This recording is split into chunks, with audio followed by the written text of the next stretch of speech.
Hi guys, welcome back to our channel reveal GK.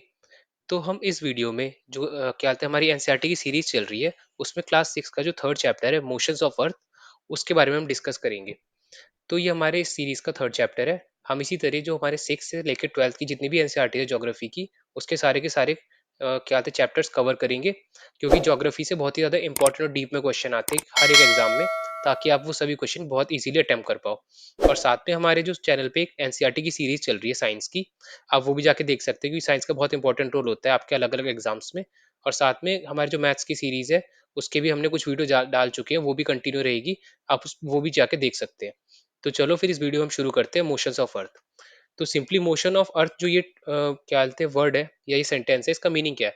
आपको पता होगा कि जो हमारा अर्थ है, वो एक तो अपने खुद के एक्सिस पे रोटेट करता है, कि इस तरीके से रोटेट करता है। और एक होता है जो हमारा सन है, उसके अराउंड पूरे अच्छे से रिवॉल्व करता है। तो ये दो चीज होती है। तो हम इस पूरे चैप्टर में इन दो चीजों के बारे में जानेंगे कि ये चीजें होती हैं, इनका मतलब मतलब एट वो क्या पड़ता है इफेक्ट, जो हमारी अर्थ पे है या अर्थ के आसपास जो चीजें, उनका इफेक्ट क्या पड़ता है। तो चलो हम स्टार्ट करते हैं। तो सब सिंपली यहाँ पे देखा, rotation is the movement of earth on its axis. The movement of the earth around the sun in a fixed path of the orbit is called revolution. तो सिंपली यहाँ पे जैसे नहीं बताया था, जो अपने एक्सिस पे जब अर्थ रोटेट करती है तो उसे हम कहते हैं रोटेशन। यहाँ पे दे रखा है रोटेशन। और जब सन के अराउंड, ये हो गया हमारा सन, और मान लो ये हो गई हमारी अर्थ, अगर सन के अराउंड जो रिवॉल्व करती है उसे हम कहते हैं रिवोल्यूशन। फिर the axis of the earth which is an imaginary line makes an angle of 66.5 degree with its orbital plane. तो अब इसका मतलब क्या है? इसका मतलब ये है, जैसे मान लो जो बहुत से मतलब नॉर्मल प्लैनेट्स हैं, वो ये हमारे ये को हमारा प्लैनेट, ये थोड़ी हमारी लाइन टेढ़ी बन गई, सीधी कर देता हूँ। यहाँ पे सिंपली आप देख सकते हो, जो एकदम हमारे जो एक्सिस होता है वो सीधा जाता है। मान लो हम इस तरीके से अगर कहीं पे भी रिवॉल्व कर रहे हैं, एक ऐसे ऐसे ऐसे ऐसे रिवॉल्व कर रहे हैं, तो उसके थ्रू 90 डिग्री बनाता है, इस तरीके से ये होगा 90 डिग्री। पर जो हमारी अर्थ है वो 90 डिग्री नहीं बनाती, वो हमारी अर्थ बनाती है इस तरीके से 66.5 डिग्री। तो ये जो हमारी अर्थ है, ये हमारी टिल्टेड है, मतलब जो उसका एक्सिस है वो टिल्टेड है कुछ इस तरीके से। तो ये इसी को यहाँ पे दिखाया हुआ है, the axis of earth which is an imaginary line makes an angle of 66.5 degree with its orbital plane. Orbital plane के हमारा जो ये ऑर्बिट है इस तरीके से, इसके अगेंस्ट 66.5 डिग्री टिल्टेड है। तो ये टिल्टेड किस डायरेक्शन में? टिल्टेड है ये अपने ईस्ट की डायरेक्शन में, ईस्ट। फिर यहाँ पे the plane found by the orbit is known as the orbital plane. अब ये ऑर्बिटल प्लेन का मतलब क्या है? जो हमारी अर्थ पूरे जो क्या बोलते हैं सन को ऑर्बिट करती है, उसी को हम कहते हैं, क्या बोलते हैं, ऑर्बिटल प्लेन। जो मतलब ये पूरा एक, अगर इसे हम एरिया के वाइज देखें 2D में, मतलब एरिया वाइज देखें, तो ये हो जाएगा हमारा ऑर्बिटल प्लेन। फिर the circle that divides the day from night on the globe is called the circle of illumination. अभी सर्कल ऑफ इल्यूमिनेशन क्या है? अब मैं बताता हूँ। मान लो इस जगह पे जैसे हमारा हो गया सन, ये हो गया सन, और ये हो गई हमारी अर्थ। तो ये दूर है, मैंने छोटा बनाया है। ये मान लो हो गया सन, ये हो गई अर्थ। अब सन की रेस पड़ेंगी। सन की रेस आपको पता होगा कि जो हमारी अर्थ है वो एक स्फेयर है, तो उसके सिर्फ एक ही फेस में पड़ती है, एक फेस में। अब दूसरे फेस में पूरी डार्कनेस होगी, दूसरी फेस में क्या होगी? डार्कनेस। तो उसी तरीके से जैसे यहाँ से मान लो, तो इस पॉइंट तक जो सन की रेज है वो पड़ रही होगी। यहाँ पे होगा यहाँ पे मान लो यहाँ पे होगी सनरेज, मतलब यहाँ पे होगा डे। और यहाँ पे सनरेज नहीं होगी, तो यहाँ पे क्या होगी? नाइट। तो जो ये डिवाइड है, जो ये लाइन है जो डिवाइड कर रही है, क्या बोलते हैं, डे और नाइट को, उसी को यहाँ पे क्या हुआ है? Circle of illumination. तो अभी सर्कल क्यों का है? क्योंकि जो ये पीछे की तरफ भी जाएगा ना पूरा, इस तरीके से बन के आएगा, तो इसके जो इस तरफ वाली पूरी चीज होगी, उस जगह डार्कनेस होगी, मतलब नाइट होगी, और उस तरफ डे होगा। फिर यहाँ पे earth takes about 24 hours to complete one rotation around its axis. अब सिंपली यहाँ क्या मतलब है? अब मैं इस डायग्राम के थ्रू बता देता हूँ। जैसे हमारी अर्थ है, अब ये आपने देख लिया 66.5 डिग्री पे टिल्टेड है, क्योंकि जो नॉर्मल नॉर्मल होती है वो एकदम स्ट्रेट जाता है इस तरीके से। तो अब यहाँ पे हो क्या रहा है? जो हमारी अर्थ है वो इस डायरेक्शन से इस डायरेक्शन में घूम रही है, मतलब वेस्ट से ईस्ट की तरफ घूम रही है। तो जब ये घूम रही है, तो ये मान लो एक पॉइंट है, जैसे हमारा मान लो इस जगह पे हमारा इंडिया। तो अब हमारा पूरा इंडिया इससे पूरा एक चक्कर लगा के आता है वापस इस जगह पे। तो वापस जब वो इस जगह पे आएगा, तो उसे पूरे 24 आवर्स लगते हैं, 24 आवर्स।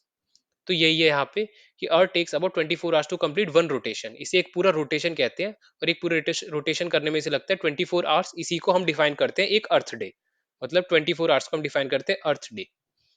फिर हम थोड़ा यहाँ पे और बेसिक चीज जान लेते हैं। थोड़ा जैसे मान लो हमारी ये अर्थ है अब यहाँ पे, अब आप यहाँ पे देख सकते हो कि जब इस जगह पे हमारा सन है, यहाँ पे जो नॉर्थ पोल है यहाँ पे पड़ रही है लाइट, तो नॉर्थ पोल में अभी है डे, और जो हमारा साउथ पोल है उस पे है नाइट। अब जब ये रोटेट करेगा, मान लो अगर ये कितना भी रोटेट कर जाए, जो हमारा ये क्या बोलते हैं साउथ पोल वाला, मान लो ये आर्कटिक वाला मेन रीजन है, इसमें कुछ सीजन के लिए परमानेंटली नाइट रहती है, इधर डे होता ही नहीं है, कुछ मान लो 6 महीने के लिए लगभग लगभग। उसी तरीके से जो हमारा नॉर्थ पोल वाला एरिया है, इसमें कंटिन्यूअसली 6 महीने के लिए डे रहता है, कि मतलब हल्की सी थोड़ा सा डिम हो जाता है, पर ऑलमोस्ट पूरे 24 आवर्स यहाँ पे डे रहता है, नाइट कभी होती नहीं है। तो ये चीज के बारे में हम थोड़ा आगे और जानेंगे अच्छे से। यहाँ पे से दे रखा है day and night on the earth due to rotation. तो अर्थ जो अपने एक्सिस पे रोटेट करती है, और जैसे डे और नाइट होता है, और मतलब ये एक बहुत बड़ा रीजन है कि ये इस वजह से लाइफ सस्टेन करती है हमारे अर्थ पे।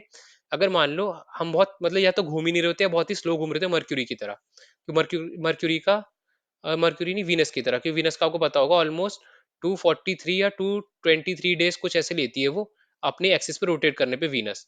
तो अगर मान लो एक ही जगह पे अब सन कंटिन्यूअसली हीट प्रोवाइड करता, तो ये एरिया हमारा पूरा ऑलमोस्ट डेजर्ट सा हो जाता है, यहाँ पे कुछ भी ना पानी रहता, ना हमारे प्लांट्स लाइफ सर्वाइव करवाती, ना कोई और लाइफ। और जो ये वाला एरिया है, ये हमेशा से कोल्ड रहता, मतलब जैसा अभी हमारा साइबेरिया या एंटार्क्टिक वाला जो एरिया है, उस तरीके का रहता, तो ना यहाँ पे लाइफ सस्टेन करती, ना यहाँ पे। तो जो अर्थ हमारे अपने एक्सिस पे रोटेट करती है, इसका बहुत ही इंपॉर्टेंट रोल है लाइफ लाइफ के लिए। फिर हम आगे चलते हैं। The portion of the earth facing the sun would always experience day, thus bringing continuous warm to the region. तो सिंपली आप मैंने आपको बताया कि जब सनरेज कंटिन्यूअस आएगी तो वहां पे हीट और वार्म तो आएगी। The other half would remain in darkness and be freezing cold all the time. तो life would not have been possible in such extreme condition.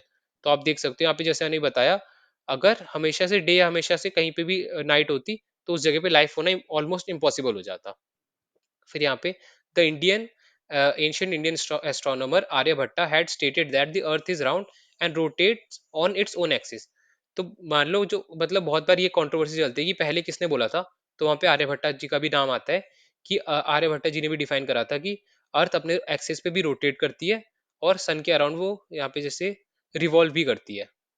तो फिर आगे बढ़ते हैं हम यहाँ पे। अब जैसे हमारा ये रोटेशन की मेन चीज हो गई, अब रोटेशन में एक और मेन चीज बता देता हूँ। जब हमारी अर्थ वेस्ट से लेके ईस्ट की डायरेक्शन में रोटेट करती है, तो ये हो गया मान लो हमारा इक्वेटर। अब मान लो हमारी जो एयर होगी वो किस तरफ मूव करेगी। अब मान लो अगर जैसे ये एयर जा रही है, तो जब हमारी अर्थ इस तरफ मूव करेगी, तो एयर ये इस तरफ मूव हो जाएगी। ये हमारे Newton Newton law of motion की वजह से होता है। अब ये हमारी इस तरफ जाएगी तो मतलब वेस्ट। तो जो नॉर्दर्न हेमेस्फेयर में होता है, नॉर्दर्न हेमेस्फेयर में जो हमारी विंड की डायरेक्शन हो जाती है, वो हो जाती है हमारी ईस्ट टू वेस्ट। और अगर सदर्न हेमेस्फेयर में आप देखोगे, तो वो डायरेक्शन होगी इस तरफ, तो वो भी हो जाएगी हमारी क्या बोलते हैं सिंपली ईस्ट टू वेस्ट। पर हम इसे कहते कैसे हैं, इसे हम कहते हैं लेफ्ट की साइड में, और इसे हम कहते हैं राइट की साइड में। तो आपको ये याद रखना है, बहुत बार पूछा जाता है कि लेफ्ट की तरफ टर्न लेगी या राइट की तरफ, और ये और सदन में हमेशा राइट की तरफ, क्योंकि हम इस तरफ को फेस करके होंगे, तो वो राइट की तरफ जब मूव करेगी तो इधर जाएगी। फिर आगे देखते हैं रिवॉल्यूशन के आगे। The second motion of earth around the sun in its orbit is called revolution. तो मैंने बता दिया, जब अर्थ हम एक पूरे सन का चक्कर जो लगाती है उसे हम कहते हैं रिवॉल्यूशन। उसमें कितना टाइम लगता है, उसमें पूरा टाइम लगता है 365 एंड 1/4 डेज, मतलब 365 डेज एंड 6 आवर्स। इतना टाइम लगता है एक कंप्लीट रिवॉल्यूशन में। तो इसीलिए हम आपने देखा होगा जो फोर्थ ईयर होता है हमेशा, वो होता है हमारा लीप ईयर, मतलब उसमें 366 डेज होते हैं। तो हर जो 1 2 3 4 हर साल के 6 6 6 घंटे मिला के जो चौथा साल है, उसमें हम एक दिन ज्यादा बढ़ा देते हैं इस वजह से। फिर यहाँ पे we consider a year as consisting of 365 days only and ignore 6 hours for the sake of convenience. अगर हर बार हम 6 घंटे का या कुछ और लगाएं तो वो हमारे लिए कन्वीनियंट नहीं रहेगा, इसलिए हमने ये करा है। तो अब हम देखते हैं यहाँ पे रिवॉल्यूशन का इफेक्ट क्या और इम्पैक्ट क्या होता है। अब मान लो जो हमारा सन है, ये मतलब जैसे हमारी अर्थ एक इलिप्टिकल ऑर्बिट में रिवॉल्व करती है, मतलब हमारा सन होता है किसी एक फोकस पे, कुछ मान लो इस तरीके से, और दूसरा फोकस ये हो गया। तो मतलब एक पॉइंट होता है जब हमारी अर्थ सन के बहुत करीब होती है, और एक पॉइंट होता है जब हमारी अर्थ सन के बहुत ज्यादा दूर होती है, और फिर दो पॉइंट होते हैं जहाँ ऑलमोस्ट इक्वल रहता है। तो ये उसी के बारे में बता रहे हैं। तो अब हम यहाँ पे देखते हैं। सबसे पहले जब इक्वल डिस्टेंस मान लो यहाँ और यहाँ पे होगा, तो वहाँ पे इक्विनॉक्स होता है, मतलब डे और जो हमारा नाइट है, उनका जो ड्यूरेशन होता है वो सेम होता है, मतलब ऑलमोस्ट 12 12 आवर्स का होता है हमारा डे और नाइट। तो ये 2 बार आता है पूरे साल में। वो डे कौन से वो आपको याद रखने हैं, वो है आपका यहाँ पे 21st मार्च और दूसरा होता है 23rd सितंबर। तो ये आपको यहाँ पे आप देख सकते हो, ये एक होता है स्प्रिंग इक्विनॉक्स, यहाँ पे लिख रखा है, और एक होता है हमारा ऑटम इक्विनॉक्स। तो ये चीज़ आपको याद रखनी है इस तरीके से। और यहाँ पे ये वो भी बता रहे हैं कि जो नॉर्दर्न हेमिस्फीयर में वो चलता है स्प्रिंग, सदर्न हेमिस्फीयर में चलता है हमारा ऑटम। और अब जब यहाँ पे सितंबर में होगा तो जो नॉर्दर्न हेमिस्फीयर में उसमें ऑटम और सदर्न हेमिस्फीयर में स्प्रिंग। फिर यहाँ पे जब जो और भी इंपॉर्टेंट चीज है वो है हमारा क्या बोलते हैं डे और नाइट, कि लॉन्गेस्ट डे कब किस दिन होता है और लॉन्गेस्ट नाइट किस दिन होती है। तो जो लॉन्गेस्ट नाइट वाला होता है उसे हम कहते हैं विंटर सोल्स्टिस, और जो क्या बोलते हैं और जो मान लो सबसे लॉन्गेस्ट डे होता है वो नॉर्दर्न हेमिस्फीयर के अकॉर्डिंग हम ये सब डिस्कस करते हैं, तो वो होता है समर सोल्स्टिस। तो आपको पता होगा नॉर्दर्न हेमिस्फीयर में जो जून जुलाई वाला हमारा महीना होता है ये हमारा समर होता है। तो 21 जून को हमारा जो लॉन्गेस्ट डे होता है वो हम ऑब्जर्व करते हैं नॉर्दर्न हेमिस्फीयर में, और सदर्न हेमिस्फीयर में इसी दिन लॉन्गेस्ट नाइट होती है। सिमिलरली जब हम दिसंबर में जाते हैं तो 22 दिसंबर को जो हमारे मतलब उस वक्त हमारे नॉर्दर्न हेमिस्फीयर में विंटर सीजन चल रहा होता है, तो इस वक्त सबसे लंबी नाइट होती है। और जो क्या कहते हैं सदर्न हेमिस्फीयर होता है उसमें सबसे लंबा डे होता है। तो ये चीज आपको याद रखनी कि कब कब होता है समर इक्विनॉक्स, जैसे इक्विनॉक्स होते हैं दो, वो होते हैं 21 मार्च और 23rd सितंबर। और जो हमारा क्या बोलते हैं समर सोल्स्टिस होता है वो होता है 21 जून, और जो विंटर सोल्स्टिस होता है वो होता है 22 दिसंबर। और ये हम सब चीजें नॉर्दर्न हेमिस्फीयर के अकॉर्डिंग डिसाइड करते हैं, क्योंकि आपको पता है ज्यादा कंट्रीज नॉर्दर्न हेमिस्फीयर में आता है, और हमेशा ही जो क्या होता है पूरे यूरोप और यूएस है उनका थोड़ा वेटेज रहता है, इस वजह से हम नॉर्दर्न हेमिस्फीयर की चीजें मतलब डिस्कस करते हैं सब चीजें। फिर हम आगे चलते हैं।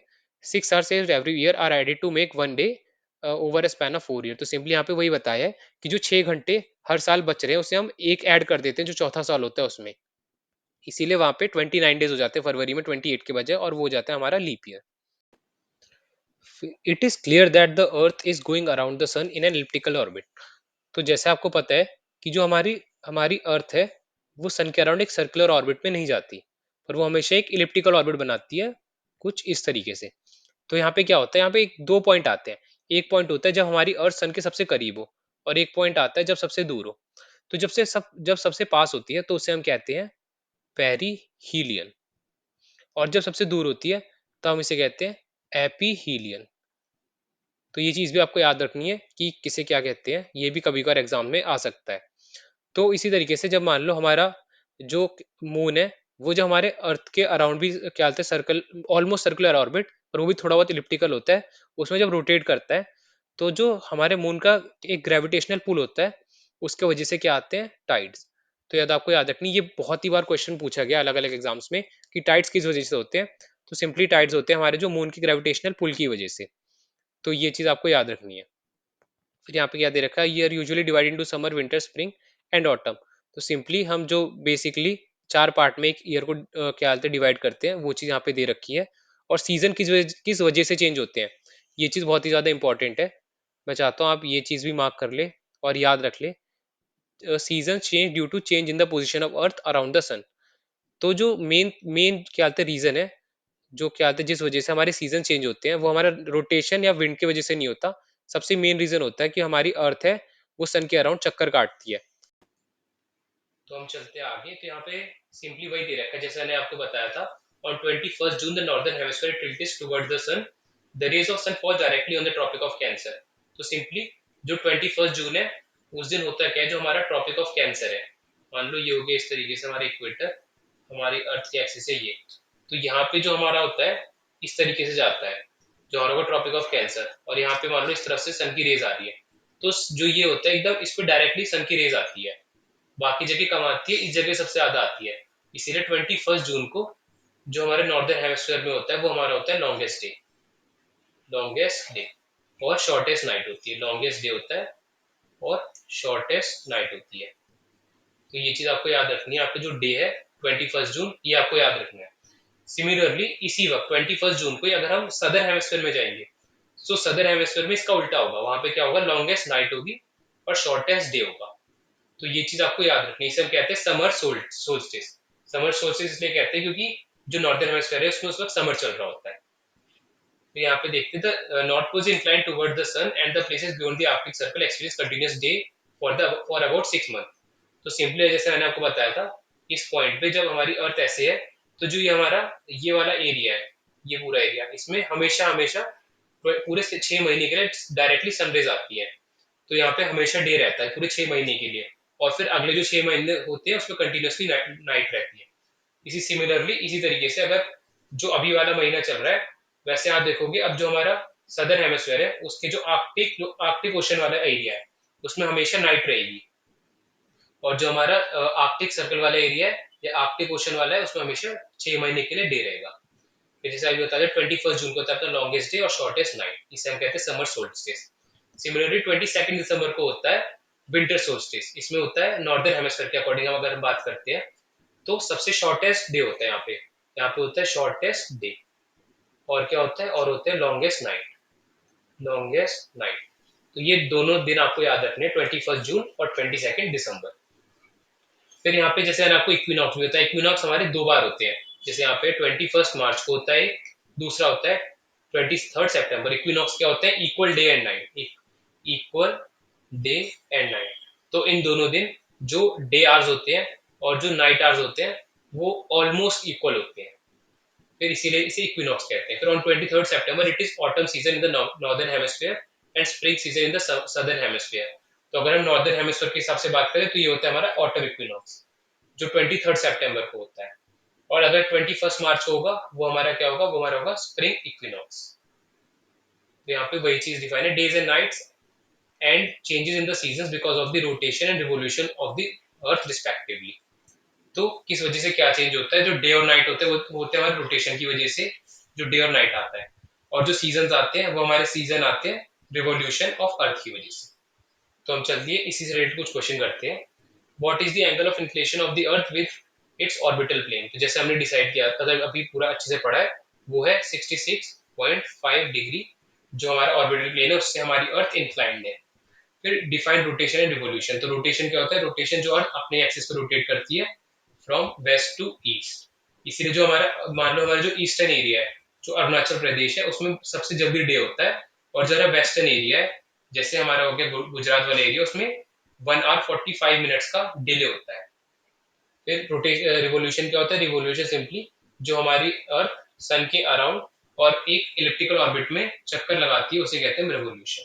फिर what is a leap year, leap year क्यों होता है और क्या होता है ये आपको बता दिया है। सिंपली लीप ईयर में 366 डेज होते हैं, क्योंकि हर साल जो 6 आवर्स बच रहे हैं वो हम हमेशा जो हमारा फोर्थ ईयर होता है उसमें लगा देते हैं, 24 आवर्स ऐड हो जाते हैं, वो हम फेब्रवरी के मंथ में ऐड करते हैं। फिर differentiate between summer and winter solstice. तो ये हमने बहुत ही अच्छे से पढ़ा है, होप सो आप ये आंसर कर लेंगे। और हमने फिर इक्विनॉक्स भी बहुत ही अच्छे से पढ़ लिया है। फिर what does the southern hemisphere experience, नहीं why does the southern hemisphere experience winter and summer solstice in different times than that of the northern hemisphere. तो सिंपली जैसे जो हमारे अर्थ का जो टिल्ट है, इस वजह से नॉर्दर्न हेमिस्फीयर में अलग टाइम पे जो सनरेज है वो डायरेक्टली आती है, वो होता है हमारा 21 जून। और जो हमारा सदर्न हेमिस्फीयर है उसमें जो हमारा सन होगा वो इस तरफ हो जाएगा, इस तरीके से। तो अब यहाँ पे पड़ेंगे सीधा। तो ये होता है मतलब ये हमारा मेन रीजन है, इस वजह से जो हमारे मतलब डिफरेंस होता है समर सोल्स्टिस और विंटर सोल्स्टिस का, वो ये है। तो अगला, why do the poles experience both 6 months day and 6 months night. तो उसका रीजन भी हमने अच्छे से डिस्कस करा था, कि जब हम सीधा इस तरीके से हम मतलब जो हमारा नॉर्दर्न हेमिस्फीयर है और जो हमारा ट्रॉपिक ऑफ कैंसर है वो सन के जब डायरेक्ट रेज में आता है इस तरीके से, तो यहाँ पे जो हमारा क्या आता है आर्कटिक सर्कल वाला एरिया हो गया, इसमें 24 आवर्स, मतलब 24 आवर्स हमेशा डे रहता है इसमें, इस वजह से। सिमिलरली उसी वक्त 24 आवर्स जो हमारा आर्कटिक सर्कल वाला आर्कनी एंटार्क्टिक सर्कल है उसमें हमेशा के लिए नाइट रहती है। तो ये चीज बहुत ही इंपॉर्टेंट है, ये चीज आपको याद रखनी है। फिर चलो हम कुछ करते हैं क्वेश्चन इसी से रिलेटेड। तो ये हमारे एमसीक्यू से, the movement of earth around the sun is known as, तो इसे हम क्या कहते हैं, इसे कहते हैं रिवोल्यूशन। फिर अगर direct rays of the sun fall on the equator on. अब इक्वेटर पे कब आती है, 2 बार आती है, जैसे हमने अभी बताया था, वो होता है हमारा एक 21 मार्च और एक होता है हमारा 22 दिसंबर। तो यहाँ पे क्या पूछे, direct rays of the sun fall on the equator on, तो आ जाएगा 21 मार्च। फिर अगला है, Christmas is celebrated in summer in, Christmas summer में कहाँ पे मनाते हैं, वो होता है हमारा जो सदर्न हेमिस्फीयर होता है। तो सदर्न हेमिस्फीयर में कौन कौन सी यहाँ पे कंट्रीज है, तो यहाँ पे से ऑप्शन में जापान, इंडिया और ऑस्ट्रेलिया, तो सिर्फ ऑस्ट्रेलिया सदर्न हेमिस्फीयर में, तुम्हारा आंसर हो चुका ऑस्ट्रेलिया। फिर अगला है cycle of season is cause due to, cycle of season किस वजह से होता है, रिवोल्यूशन ऑफ अर्थ। फिर आगे लीप ईयर हैज, यहाँ पे कितने डेज होते हैं लीप ईयर में, 366। फिर डेली मोशन ऑफ अर्थ किस वजह से होता है रोटेशन। फिर अगला है earth travels around the sun in elliptical orbit. फिर the sun's rays fall vertically on the tropic of Cancer, tropic of Cancer में कब होता है, 21 जून। और ट्रॉपिक ऑफ कैप्रिकॉर्न पे कब होता है, 22 दिसंबर। फिर अगला है यहाँ पे जो हमारा लास्ट क्वेश्चन है, days are shorter during winter season. तो डे छोटे कब होते हैं, विंटर सीजन में। तो आई होप सो आपको ये वीडियो अच्छा लगा होगा। अगर अच्छा लगा है तो आप वीडियो को लाइक कर देना। जो हमारी एनसीईआरटी की ज्योग्राफी की सीरीज चल रही है उसका थर्ड वीडियो है, इसमें इसके आगे बाकी भी चैप्टर्स करते रहेंगे। और आप ये रिवाइज भी कर लेना क्योंकि ये बहुत ही इंपॉर्टेंट टॉपिक्स हैं, ये हर बार पेपर में आते रहते हैं। और जो हमारी बाकी सीरीज चल रही है बाकी सीरीज भी देख सकते हो। तो फिर हम आपसे मिलते हैं अगली वीडियो में। जय हिंद।